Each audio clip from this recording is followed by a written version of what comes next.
Hello and welcome to a Taylor's Tales podcast. This is Chris's Corner. I'm your host, Chris Taylor. And this week we have a brand new podcast. And I am with a brand new guest. Welcome to the show. It's Jocko Willink. What's up, Jocko? You gonna clap this thing out? Because I'm ready to rock and roll. Yeah, I'm ready to clap this thing out. Stand by to get some, Jocko.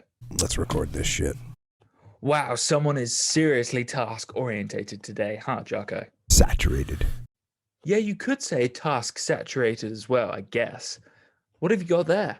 Look at these books. They're all different. Totally different. There's no book like this, by the way. Huh, I didn't expect you to be reading Mary Poppins, Jocko. Anyway, apart from Mary Poppins, what did you get up to this morning, Jocko? I was thinking about this today while I was squatting. Fucking heavy. Oh, nice. What were you thinking of while you were squatting? You don't squat, do you? How dare you? Of course I squat. But you don't have a squat rack at your house. You Squats fucking is front much. squat, back squat, overhead squat. And they're just fucking getting fucking crazy with squats. No, I don't have a squat rack at my house, Jocko, but I do goblet squats at home. What's so funny? What's wrong with goblet squats? You skip leg day. What are you talking about, Jocko? I do leg day twice a week. Oh, you Chicken think legs, getaway stick.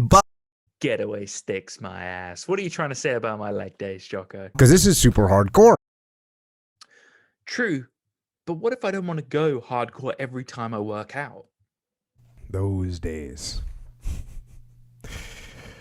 Those days when I'm tired or worn out or just basically sick of the grind.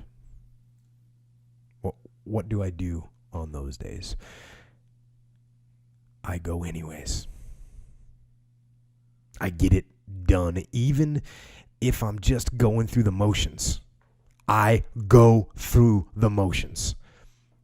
I don't really want to work out. I work out. I really don't want to hammer on a project.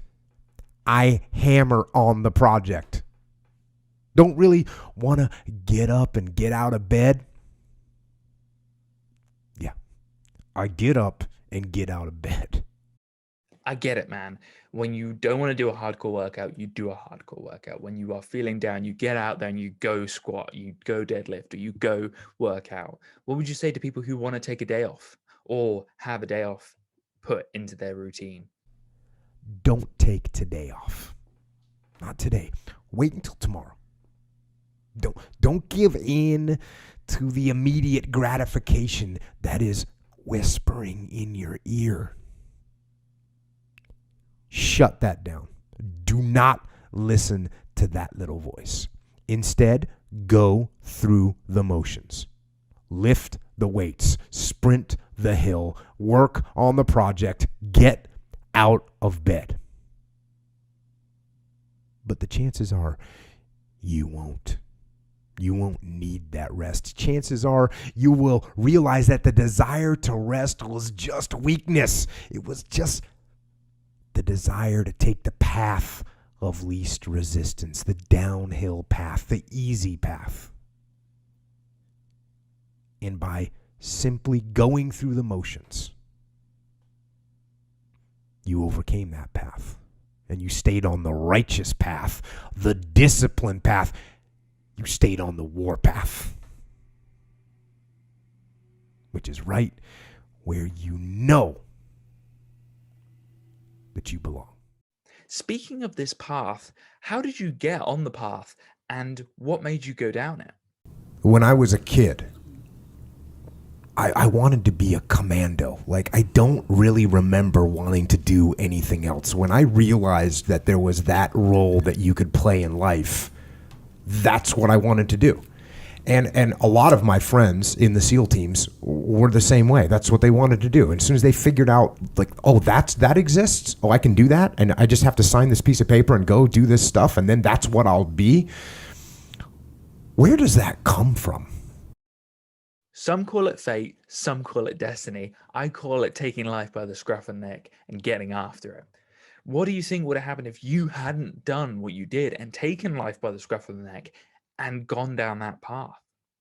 Well, I was a rebellious kid, right? And I could have easily gone down the path of crime. And as a matter of fact, many of my friends that I left when they stayed at home, they did end up as criminals and having big trouble with the law, or going down even paths of drugs and everything else that you can get into. But when we were kids or younger, everyone kind of had the same thing. But like you said, I'm so lucky because I just signed that piece of paper and I saw that I could do something, and I could take all that aggression and all that energy, and I could do something that was good and positive. And we joke about that in the SEAL teams, that many guys, you actually, to be a good SEAL, you sort of have this criminal mindset that you've somehow harnessed and you keep under control most of the time. Yeah. And occasionally it does get out of hand, and we got guys that get in trouble, and that happens. And if we only took guys that would never get in trouble, we wouldn't have anyone in the rank. How did the SEALs deal with rebelliousness in the teams? So what did a good SEAL do? You know what you did? You went out and drank and got in bar fights. Mm-hmm. That's what a good SEAL did. So you know what I did? Went out and drank, got in bar fights. That's what I'm supposed to do. It took me a while to figure out, no, there's actually something more than that. Like, we're actually supposed to be preparing for war. And so now, like you said, I definitely acted things out and sort of was on a decent path. But as I got older and more mature, and to this day, as I can look around and actually overlay the understanding on the way I've carried out my life, it's very helpful to me. And it also helps me explain it to other people that see the path that I'm on, go, they like that path. They would like to join me on that path. And I get guys that, when I was in, I look like a serial killer for all practical purposes. That's the way I come across, right? Speaking of serial killers, Jocko, what do you do in those scenarios where you are in a terrible situation, you don't know what to do, or you want to prepare for those scenarios? You want to be ready to handle yourself physically. You want to know how to fight. That means you need to train jiu-jitsu, boxing, Muay Thai, wrestling. If you're in a high crime area, or you're in a high threat area, and you think this stuff is really going to happen out there, then guess what? You need to get a firearm. You need to learn how to shoot a firearm. You need to train with the firearm. You need to understand the ramifications of utilizing a firearm, and then you need to carry it so you can protect yourself. And those same things go if you decide you're going to carry any kind of weapon, whether it's pepper spray or a mace or an asp or a knife, anything that you're going to carry, you better know what you're doing. You need to prepare with it. So that's what you need to do to be prepared. Okay. That's what, and I've said this before. I said it on the Sam Harris podcast. If you do these things, if you work on your physical condition, if you work on your fighting, if you work on your shooting, if you work on your weapon skills, and you never have to use them, great. Mm-hmm. I will still say it has not been wasted time. It has been time that has made you a better person. It's imposed discipline on you. It's gotten you better physical conditioning. It's just good for you. Mm-hmm. So regardless, you should be training in these type of situations. Speaking of preparation, what do we mortals do to wake up earlier like yourself, Jocko? So one of the things, real easy one out of the gate, get an escalating alarm. So what that means is it starts off quiet and it gets louder. It gets progressively louder. I am a much lighter sleeper than my wife. So this is not that big of a deal to me. And I can't answer. I've slept with roommates that wanted to sleep. Like in the military, you got bunk together or whatever. So I've dealt with this a little bit, but it's really no factor. Get an escalating alarm. And then when that thing goes off, you wake up before it gets too loud to wake your spouse. It should be on your side of the bed so you can make it happen. Or you can pick a song that starts off nice and mellow and that kind of builds. And for a long time, for this particular reason, I used to have... there's a band called The Sword, and they have a song called Iron Swan, and it's off nice and mellow. And if you don't get up in time, it's coming, because otherwise it's and. Oh, you mean like this song?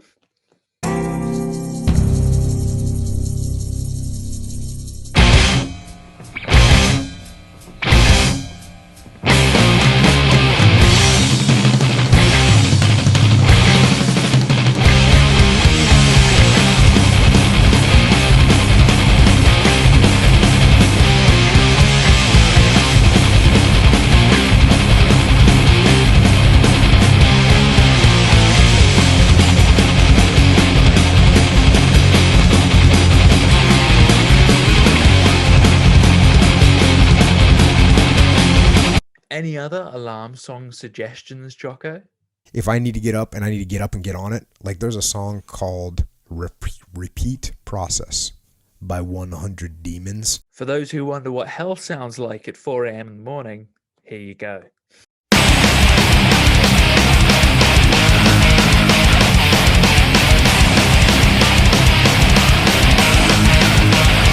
was the time, the only time I thought that it all would work out. Made a believer of myself without a doubt. I made a pact, I swore and swore and swore again. But here I stand. Rage! That song will get you out of bed. It will get you out of bed. When it kicks in, it just comes. It comes. It's like getting. It's like an explosion happens in your room. There you go. And it's a great song. Once you do that, you gotta have the gear pre-staged. The morning gear has to be pre-staged. We're not pulling open drawers. We're not flipping on lights. We're not searching for stuff. No, we get up. We walk out of the room. Yeah. Quietly, stealth mode. Then you get to either the bathroom. Now, if you have the bathroom en suite, maybe you have some stuff staged in the other bathroom in the house. So you just walk right out of the room, shut the door, and you're good. You made your escape. Yep. You know. Oh, and I'll tell you another thing. Little heads up. Make sure that you turn off your secondary and your tertiary alarms. So if you're like me and you sleep with multiple alarm clocks, if you leave, because they go off sequentially, right? You know, you got your first one, iPhone, then you got your second one, battery powered, then you got your third one, wind up. The wind up is the gnarly last one with the right? Right. If you leave that thing, if you forget to shut that thing off before you walk out, you can hear about it. You can hear about it because now when it goes off, it's a startler because it doesn't go off. I mean, 50% of the time I'm up before the alarms. But if you leave that one on there, it's a startler, and then your spouse is waking up in a panic mode because now they don't know where it is. There's effort. They're being attacked. It's a gnarly situation. So shut off the secondary and tertiary alarms, and then get out of the room. As well as a crazy alarm and a system of getting up in the morning, what else can you do to get yourself together? I think one of the things you got to do is check your diet, right? Check the diet.